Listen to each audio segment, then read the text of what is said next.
बारिश मार्गरेट के फ्लैट की खिड़की पर जोर से बज रही थी, जबकि उसका फोन नाइट स्टैंड पर लगातार कांप रहा था। सुबह के 3:30 बज रहे थे। नर्सिंग के 30 सालों में वो रात के इन अजीबो गरीब कॉल्स की आदी हो चुकी थी, मगर ये नंबर उसे बिल्कुल अनजाना लग रहा था। हेलो, उसने झपकी से भरी आवाज में जवाब दिया। धन्यवाद भगवान, एक आदमी की बेचैन फुसफुसाहट आई। प्लीज जल्दी कोई आ जाओ, मेरी बेटी एम्मा, उसे तेज बुखार है और मुझे कुछ समझ नहीं आ रहा है। मार्गरेट तुरंत उठ बैठी, पूरी सतर्क। कुछ तो सही नहीं लग रहा था। सर, लगता है आप गलत नंबर पर हैं। आप तो नर्स हैं ना, एजेंसी वाली, उसने कहा। उसकी आवाज थकान और डर से कांप रही थी। मैंने 3 घंटे पहले कॉल किया था और उन्होंने कहा था कि कोई आ जाएगा। मार्गरेट का दिल धड़क उठा। वो पृष्ठभूमि में एक बच्ची के धीमे रोने की आवाज सुन सकती थी। सर, मुझे लगता है कोई गलती हुई है। मैं किसी होम केयर एजेंसी के लिए काम नहीं करती। चुप्पी फैल गई। सिर्फ दूर से एक छोटी लड़की की फूट फूट कर रोने की आवाज सुनाई दे रही थी।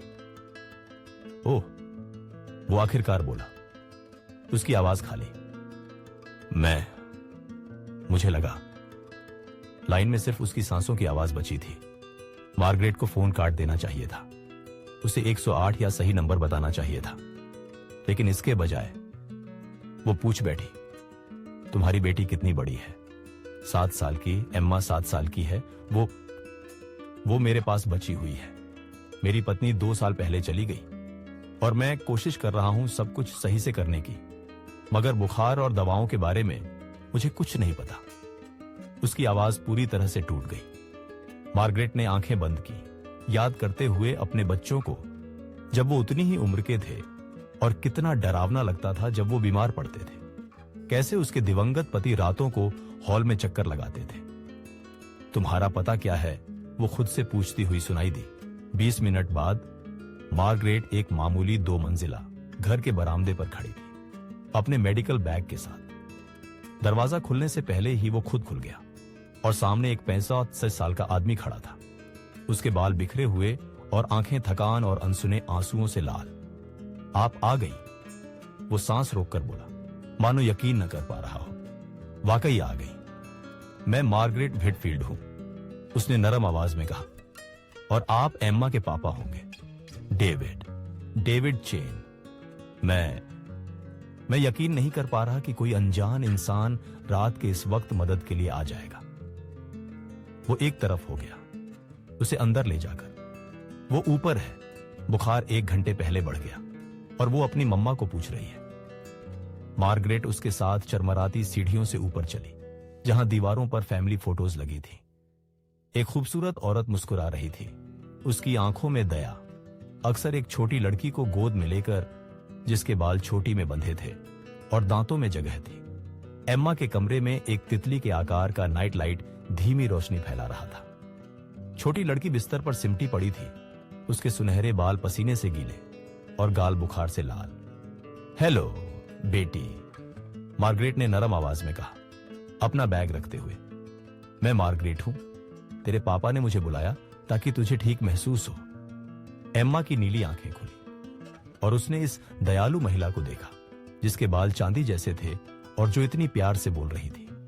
क्या आप हॉस्पिटल वाली नर्स हैं? हां, हूं।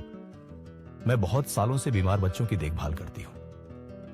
मार्गरेट ने बिस्तर के किनारे सावधानी से बैठते हुए कहा, क्या मैं तेरा तापमान चेक कर सकती हूं? अगले 1 घंटे में। मार्गरेट ने शांति से और तेजी से काम किया। बच्ची को सांस की कोई सामान्य इन्फेक्शन थी, कुछ खास नहीं, मगर इतना जरूर कि बुखार चढ़ जाए और उसे परेशान करे। उसने डेविड को सही दवाएं कैसे दें, कूल कंप्रेस कब इस्तेमाल करें और किन संकेतों पर नजर रखें, यह सब दिखाया। सुबह तक सुधार दिखेगा, वो बोली, जब वो दोनों एम्मा के कमरे के बाहर हॉल में खड़े थे। मगर सुबह सबसे पहले उसके डॉक्टर को कॉल करो। डेविड ने सिर हिलाया, फिर उसे आश्चर्य भरी नजरों से देखा। आप क्यों आई? सच में आप हमें जानती तक नहीं है? आप तो फोन काट सकती थी। मार्गरेट ने सोचा, अपने खाली फ्लैट के बारे में, अपने बच्चों के बारे में जो अब देश के दूसरे कोने में रहते थे, और अपने पति के बारे में जिसकी याद रोज आती थी। कभी कभी वो धीरे से बोली, हम एक दूसरे की मदद करते हैं, न कि इसलिए कि करना पड़ता है, बल्कि इसलिए कि यही हमें इंसान बनाता है। डेविड की आंखों में आंसू भर आए। मैं इतना डर गया था कि कहीं मैं ये सब गलत न कर दूं। उसे अकेला पालते हुए सारा हमेशा जानती थी कि एम्मा बीमार हो तो क्या करना है, और मैं आज रात पूरी तरह से लाचार महसूस कर रहा था। डर लगना मतलब आप परवाह करते हैं, मार्गरेट ने कहा। वही आपको अच्छा पिता बनाता है। अगली सुबह मार्गरेट के दरवाजे पर धीरे से दस्तक हुई। उसने खोला तो डेविड को देखा, जिसके हाथ में एक कड़ाही थी और एम्मा उसके बगल में थी, जो अब काफी ठीक लग रही थी और एक हाथ से बना चित्र पकड़े हुए। हम आपका शुक्रिया अदा करना चाहते थे, डेविड ने कहा। एम्मा ने आपके लिए यह बनाया। चित्र में 3 स्टिक फिगर्स थे, इंद्रधनुष के नीचे एक महिला जिसके बाल चांदी जैसे थे, एक आदमी और एक छोटी लड़की जो उनके हाथ पकड़े हुए थे। नीचे एम्मा ने सावधानी से लिखा था, परिवार। मार्गरेट की गला भर आया। बहुत खूबसूरत है बेटी। पापा कहते हैं आपने मुझे बचाया, एम्मा ने गंभीरता से कहा, जैसे कोई परी। अगले हफ्तों में उनकी दोस्ती खुद ब खुद बढ़ती गई। डेविड कभी कभी सिर्फ मार्गरेट से पूछने के लिए कॉल करता कि वो खुद का ख्याल रख रही है या नहीं। मार्गरेट को ये बातें सुनने का इंतजार रहता, एम्मा के स्कूल के दिन के बारे में या डेविड की इंजीनियरिंग फर्म में चुनौतियों के बारे में। एक शाम डेविड और एम्मा उसके दरवाजे पर आए। दोनों नर्वस लग रहे थे। हम सोच रहे थे, डेविड ने शुरू किया, कि क्या आप रविवार को डिनर पर आना चाहेंगी? एम्मा पूछ रही थी। और मैं एक अच्छा रोस्ट चिकन बना सकता हूं। मार्गरेट मुस्कुराई, सोचते हुए कि कितने रविवार वो अकेले खाना खाती थी। मुझे बहुत अच्छा लगेगा। रविवार का डिनर रिवाज बन गया। फिर मंगलवार की शाम पार्क में वॉक, फिर शनिवार की सुबह लोकल मार्केट में घूमना। एम्मा उनके बीच उछल कूद करती, हर बात पर बकबक करती। मार्गरेट ने देखा कि डेविड पिता के रूप में कैसे खिल रहा था। हर चुनौती के साथ उसका विश्वास बढ़ता जा रहा था। उसने देखा कि एम्मा कैसे फूल सी खिल गई थी। वो डरी हुई मां विहीन बच्ची नहीं थी, बल्कि एक खुश लड़की जो सीख गई थी कि परिवार कई रूप ले सकता है। एक शांत शाम, पतझड़ के आखिरी दिनों में, जब वे डेविड के बरामदे पर बैठे थे, एम्मा को आंगन में खेलते हुए देख रहे थे।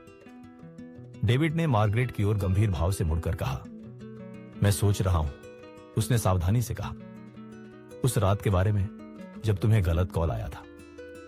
क्या बात है? मुझे लगता है कि वो बिल्कुल सही था। मुझे लगता है कि वो हमें दोनों को जो चाहिए था वही था। वह रुका, हिम्मत जुटाते हुए। मार्गरेट, इन पिछले महीनों में तुम एम्मा की दादी बन गई हो, हर वो तरह से जो मायने रखता है, और तुम मेरी फैमिली बन गई हो। मार्गरेट की आंखों में आंसू भर आए। डेविड, वो जिदाओ ये थोड़ा अजीब है। वो जिदाओ लोग इसे समझ ना पाए। लेकिन क्या तुम हमारे साथ आधिकारिक तौर पर रहने के बारे में सोचोगी? एम्मा हर रोज अपनी दादी मार्गरेट के लिए पूछती है। और मैं दुसांते नैना फाओ की सदा आ रही, उसने जोर से निकला। मैं अब अपनी जिंदगी तुम्हारे बिना सोच भी नहीं सकता। मार्गरेट ने आंगन की तरफ देखा, जहां एम्मा अपनी डॉल को तितली दिखा रही थी। बहुत गंभीरता से समझा रही थी कि सुंदर चीजों के साथ कोमल रहना कितना जरूरी है। उसने अपने खाली फ्लैट के बारे में सोचा, अकेले बिताए त्योहारों के बारे में, और सारा प्यार जो उसके दिल में यूं ही जमा रहा था। हां, उसने फुसफुसाते हुए कहा, हां, मुझे लगता है कि मुझे यह बहुत अच्छा लगेगा।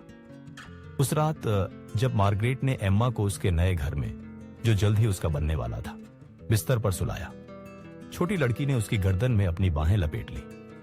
दादी मार्गरेट, एम्मा ने आंखें बंद करते हुए कहा, मैं खुश हूं कि पापा को गलत नंबर मिला। उस रात मार्गरेट ने उसकी माथे को हल्के से चूमा। मैं भी बेटी, मैं भी। कभी कभी गलत कॉल ही सही साबित हो जाती है। कभी कभी फैमिली हमें सबसे अनपेक्षित तरीकों से मिलती है, और कभी कभी सबसे बड़ी दया के काम बस इतने से शुरू होते हैं कि जब किसी को सबसे ज्यादा जरूरत हो तो वहां पहुंच जाना। बाहर पतझड़ की बरसात शुरू हो गई, लेकिन अंदर 3 दिल एक दूसरे के पास घर लौट आए थे।